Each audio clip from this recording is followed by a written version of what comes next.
Right then guys, so I'm going to show you a few rigs that I'm going to be taking down to Clearwater Meadows with me. So these are just my own way of tying them. There's slight differences of doing them, but information is already on YouTube. But I've had a few people ask me, so I've decided to go here and do one for you. So right, the first material you're going to need is N-Trap.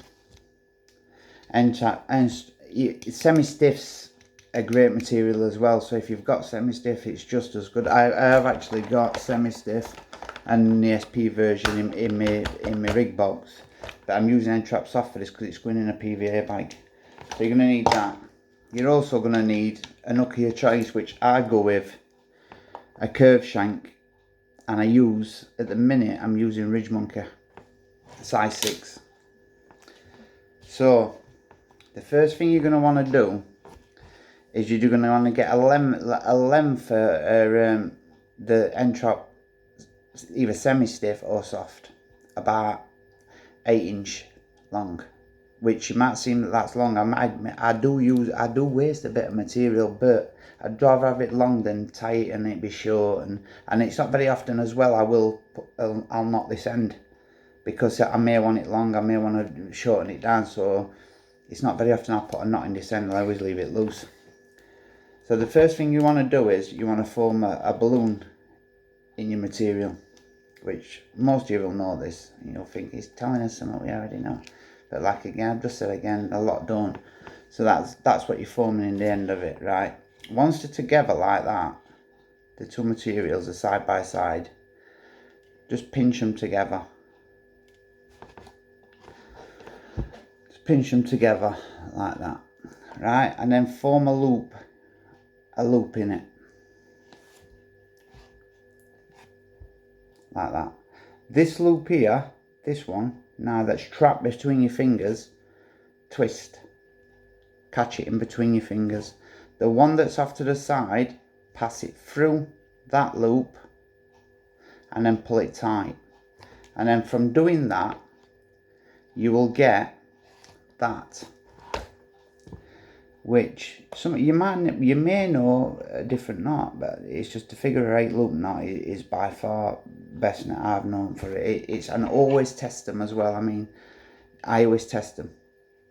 Always, because you never know, sometimes they might slip, but that's solid, that's going nowhere. This material is also, it's £20, which you think you can get it in £40 as well, which I've used. It's nice.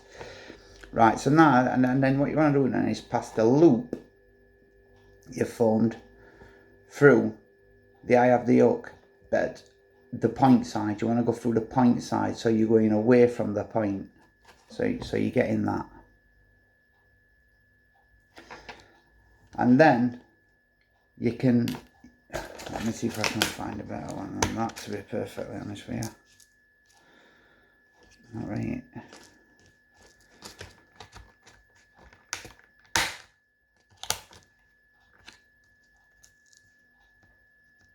I will go with that, to be honest. Right then. So then from that, so from that, then I'm going to pass a bait screw.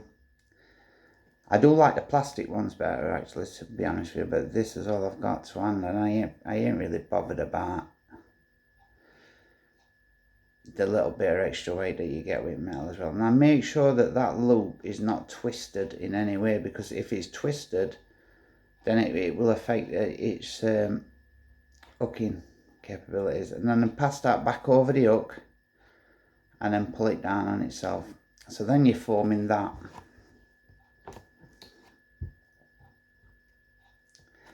So you've got that. Now that's tight to the knot at the minute. That's tight to the knot. So you're going to get that.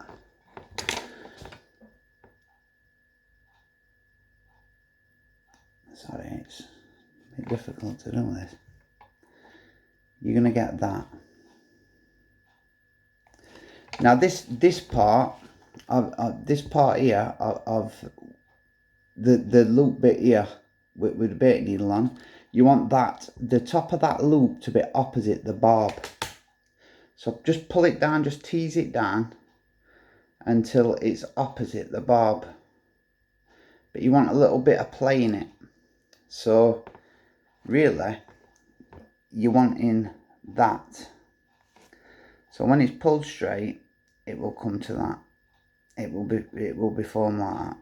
Now there's no kinks in that whatsoever. It's running perfectly parallel with hook. Any kinks in it will definitely affect hooking at fish. 100%. It will affect hooking. I've seen it too many times for it not to. So then all slightest little, the littlest things with rigs can make the biggest difference. The most slightest little error can cost you fish. So now we're bang opposite the barb there with that. So then what we're going to do now is, this is multi-rig. So then what we're going to do now is we're going to go, I'm going to break that sheath with this coated braid bike. I'd say it's probably, that's all you want. So all you want is that slightest little bit of a movement there. It's not too much, it's perfect. That's the perfect amount. And then from that, I'm gonna use this, but it's up to you what you want to use. But I use shot. I use a shot. I always have, and I always will do. But I still use a little bit of rig putty as well. But it don't make a difference.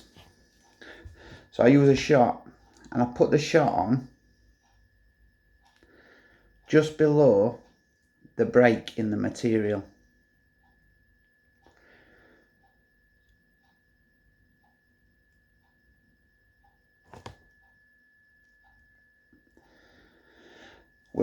So now you've ended up with that. That's better. So now you've ended up with that, right? And then your hinge is now there. It pivots lovely. So it will sit pretty much like that on the bottom. But like I said, these are going to be fished out of a bag. Now that shot is still, I still don't think that that's enough weight. I like a little bit more weight. I use a lot of putty, but that's another thing as well. I don't use a lot of putty, but I like it to be weight in it. Okay, it's something I've always done, always from my early days when I fished for chub or anything. I always had a shot near that point. So now we're just going to run a little bit, a quarter the amount you would have used if you wouldn't have used a shot. So for that one shot, and that shot it's not going to come off. That shot, it ain't going to come off. So now I want a blob of putty like that. A blob of putty like that below. So now you've got the pivot point, which is there. The pivot point there. And then you've got that. That side's pretty much going to sit like that on the bottom. Now, when you're using this, you've always got to be making sure that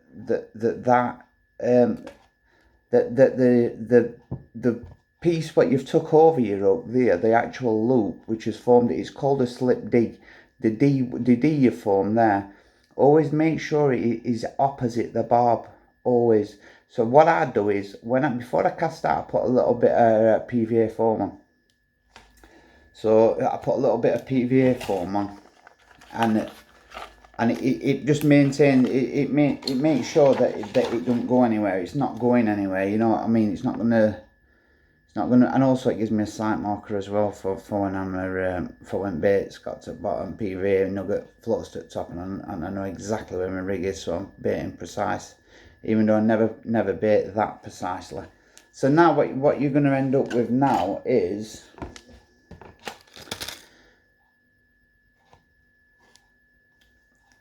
that, which honestly it is absolutely deadly. This rig is deadly, but I only ever use it in a PVA bag. In a PVA bag, I don't think there's this one and Withy Pull, which the Withy Pull rig I will be doing next. So watch out for that one, guys, because it's coming up.